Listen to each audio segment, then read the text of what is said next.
Hello. It's been a while since I made a video, but the good thing there is it's given me some time to think about what kind of videos I want to make.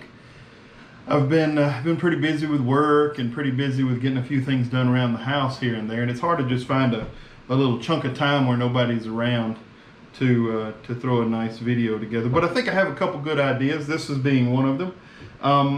I know that when I started smoking and collecting pipes, it's about 5 years ago, so it's not that long ago. I was really stuck with things that I could afford, right? Because one, I didn't know that I wanted to invest in it very much because I thought maybe this could be something that was just a passing whim and maybe something, you know, that I was enjoying at the time. It's certainly not outside of my way of doing things to get really excited about something only for it to wane over time. But this is stuck for a number of reasons. One, I've always liked, I've always liked small pieces of artwork, and that's what I see pipes as, is nice little wooden pieces of artwork. And like I said before, I probably would collect pipes even if I didn't smoke pipes.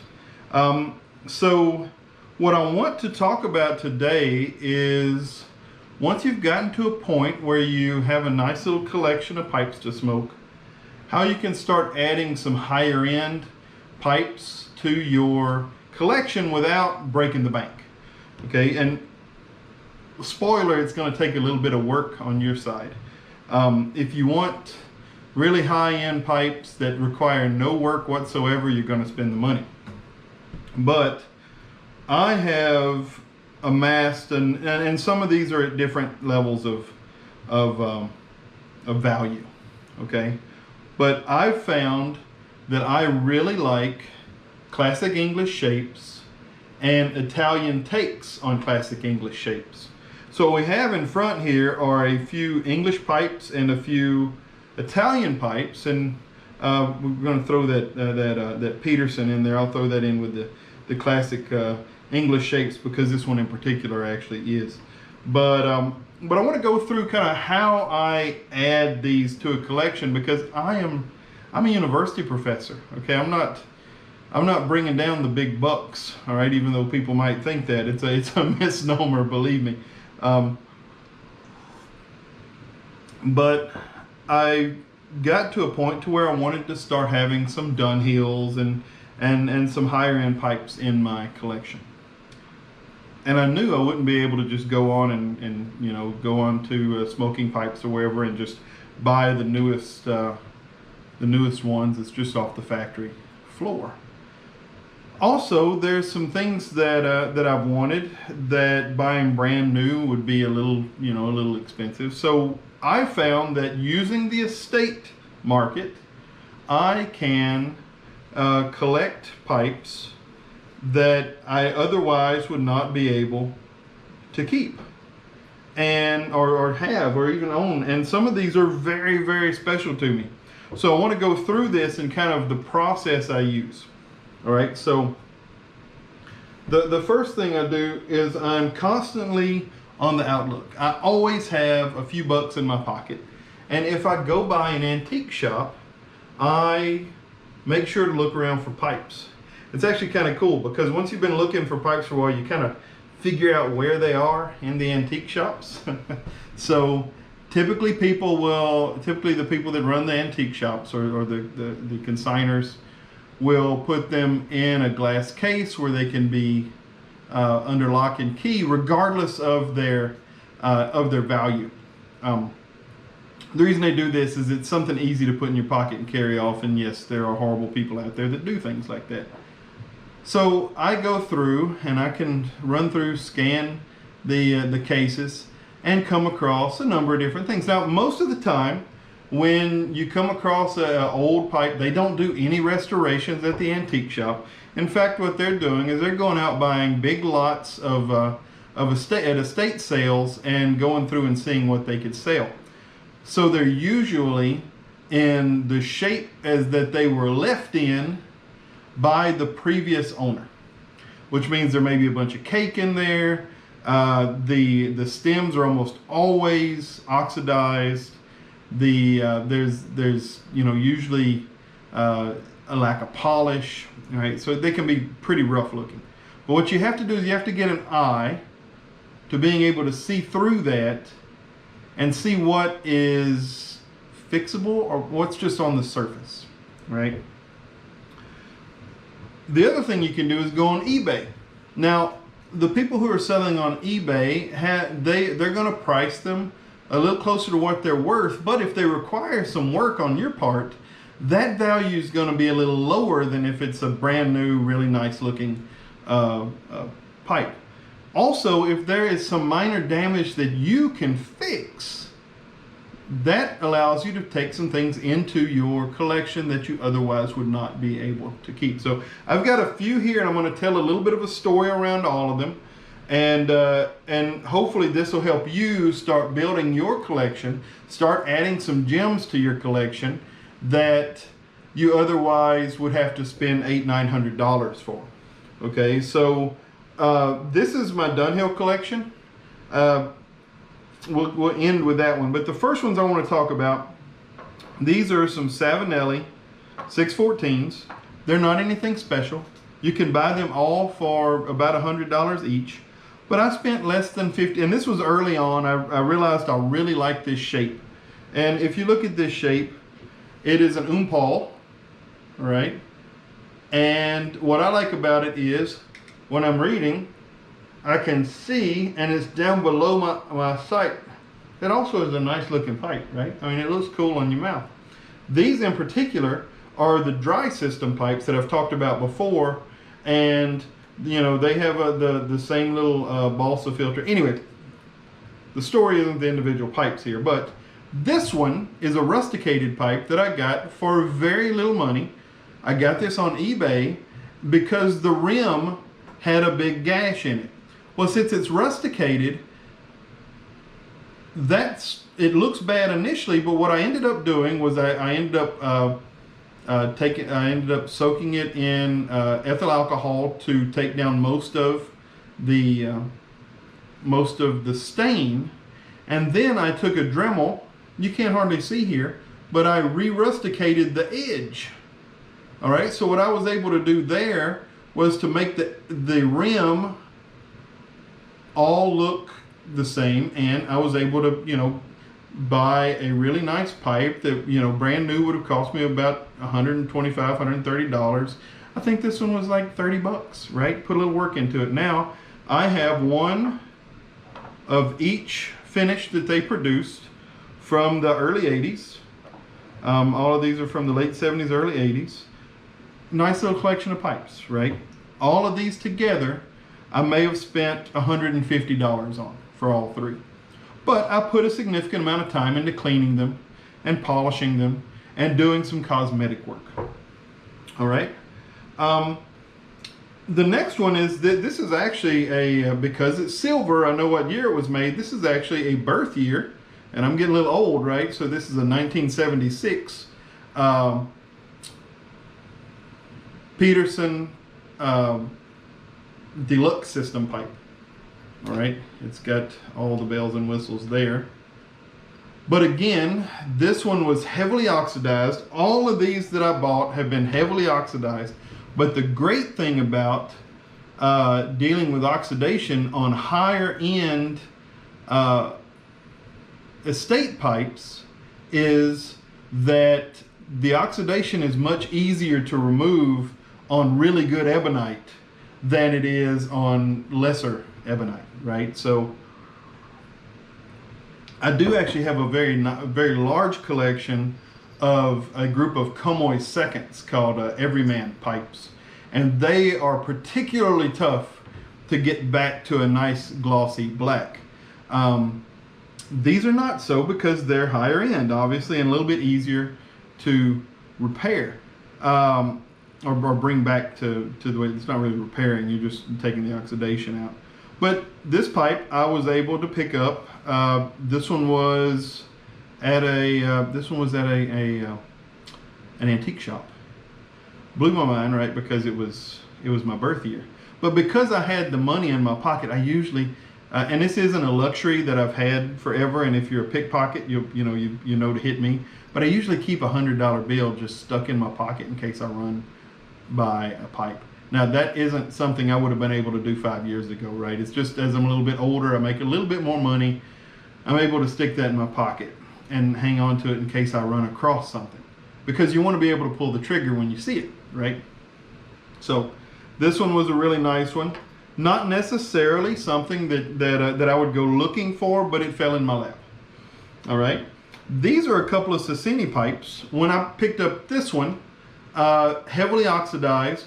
It was a part of a lot that I picked up at an antique shop that also came with 2 of these Dunhills. That's a whole different story I'll tell you in a second.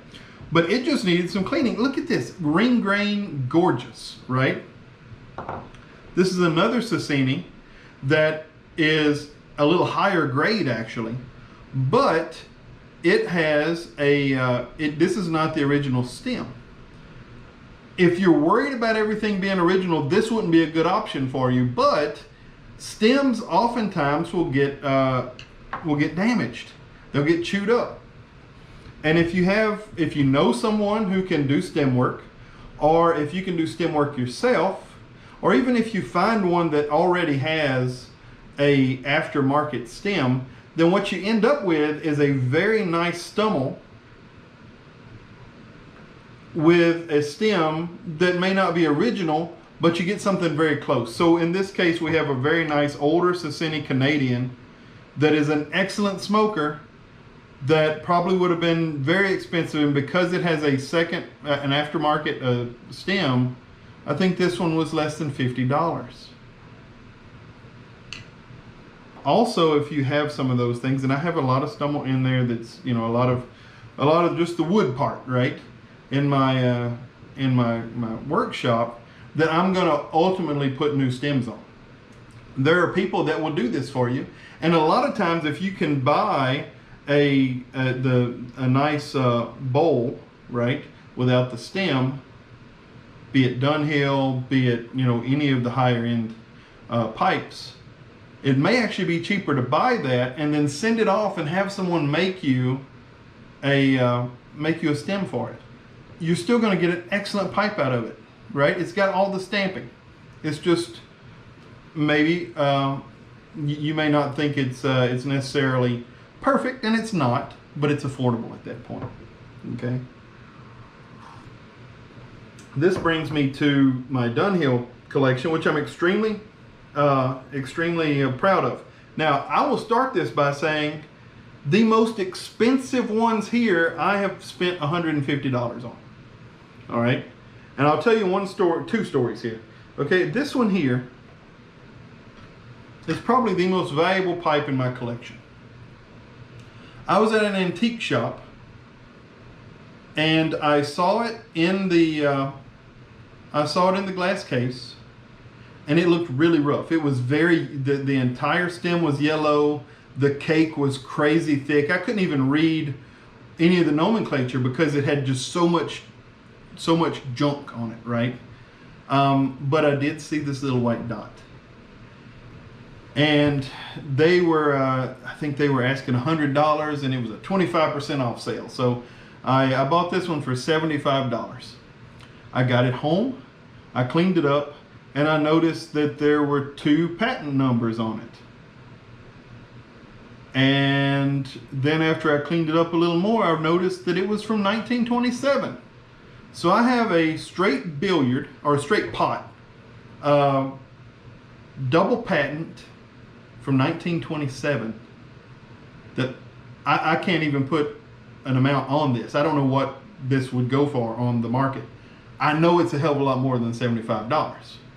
This is my little show pipe. I'll bring this out and show people if I'm, but this one's almost 100 years old. Okay. The other really nice purchase I made was again at an antique shop. And I'm not dishonest. I don't want you to think that this is a dishonest practice, but I'll tell people, look, these are worth quite a bit, but I have to clean them up. I have to spend some time on these. So this nice little Diplomat and this Rhodesian along with this Sassini and an Astor pipe. And what was the other one? The other one was a Peter Stokeby pipe. All really high-end pipes, okay? I had some money in my pocket at that time. And it was 5 pipes, and I offered them, I think I offered them $90 a pipe. Telling them, hey, look, I know these pipes are worth more than this, but every one of them was oxidized. Every one of them needed a lot of work. Every one of them needed at least an hour of cleaning and polishing. And they agreed to it. I was up front, hey, these are worth quite a bit more.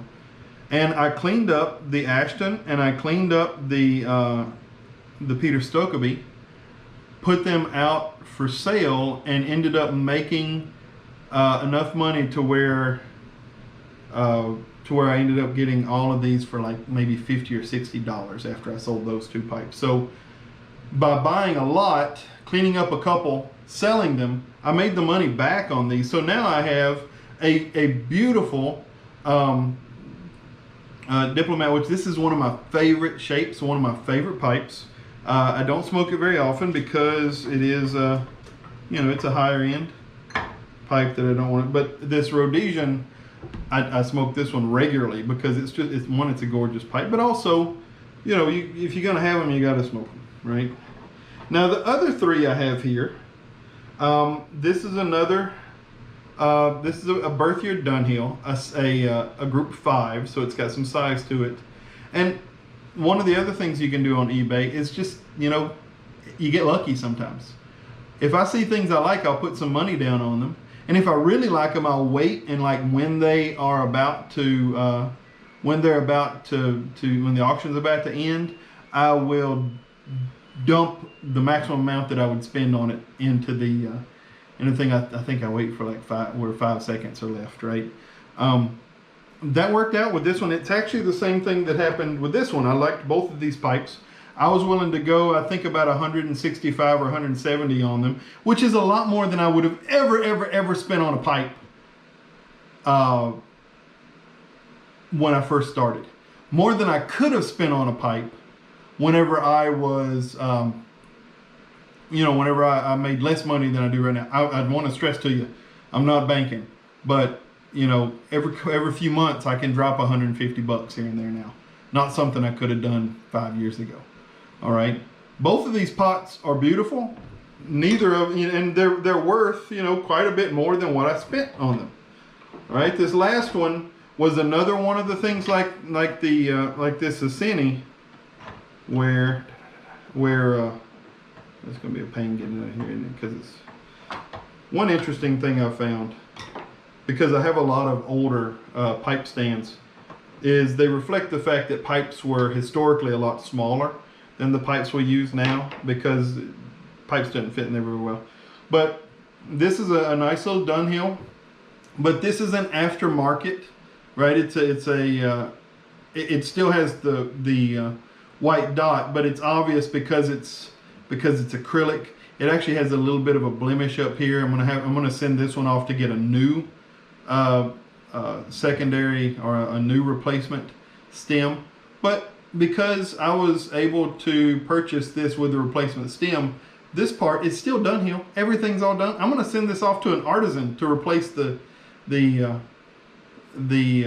stem. So it's gonna smoke very well. It's still gonna have Dunhill on it. It's just going to have an aftermarket stem. Again, got it cheap because it's not all original. And then lastly, this has been kind of since I've been able to spend a little bit of money, but not too much, because I love the classic, the Italian takes on a classic English shape.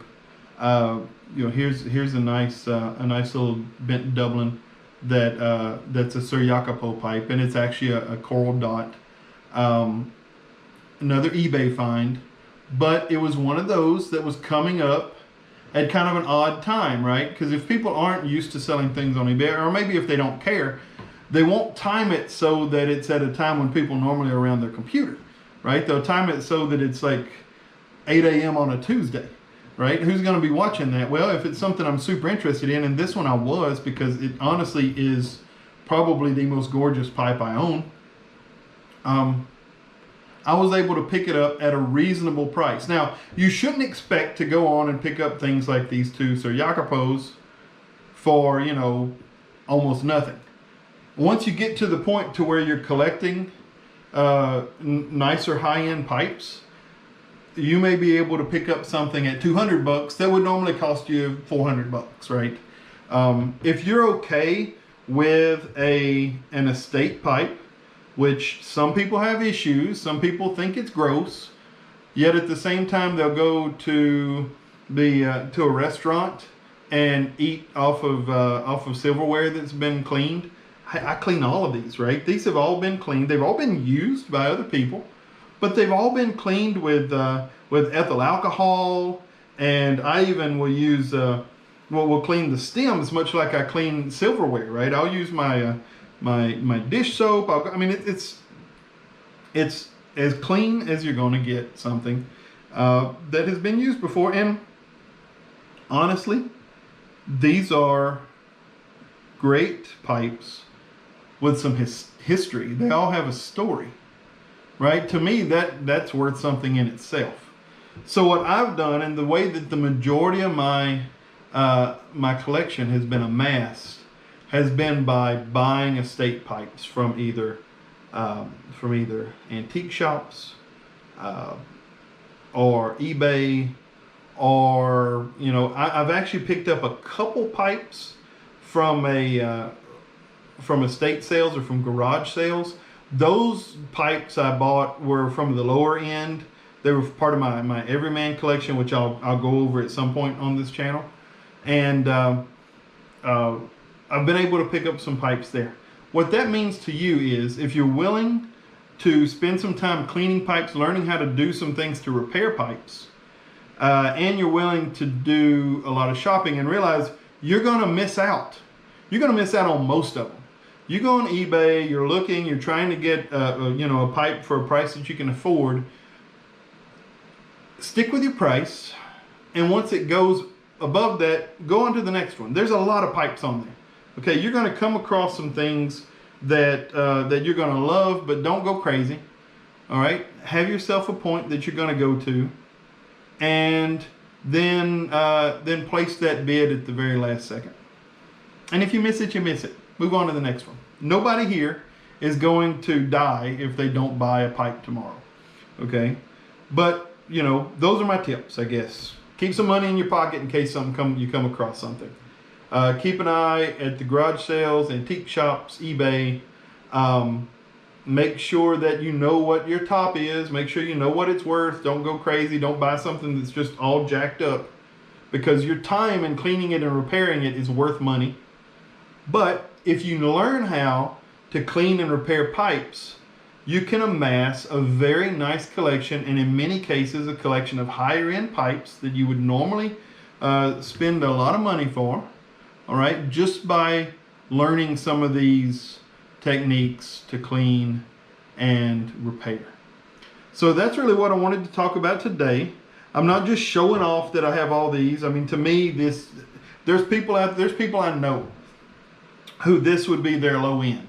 Okay, but I'm very proud of these. I didn't think 5 years ago I would own one Dunhill, much less 6 Dunhills. I wouldn't think that I would be able to have the collection I have right now. And believe me, my collection is worth more than I paid for it. But it's because I have my eye out, and because I'm willing to, I keep a little cash in my pocket.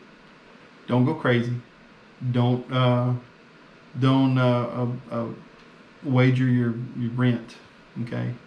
But over time, you'll get some things that's really cool, and something you want to share at your pipe club, or something you want to show off to your friends.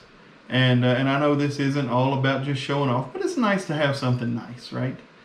And if all you can afford is a nice cob pipe, hey, that's just as good as anything. Get you a nice collection of corn cobs. I've seen some extremely nice collections of corn cobs. But like I said, if you want to go up a little bit, if you want to reach for some things, this is the way to do it. With that, I'll talk to you later. Enjoy some coffee. Enjoy your pipe smoking, and read a book or two. All right. We'll see you next time.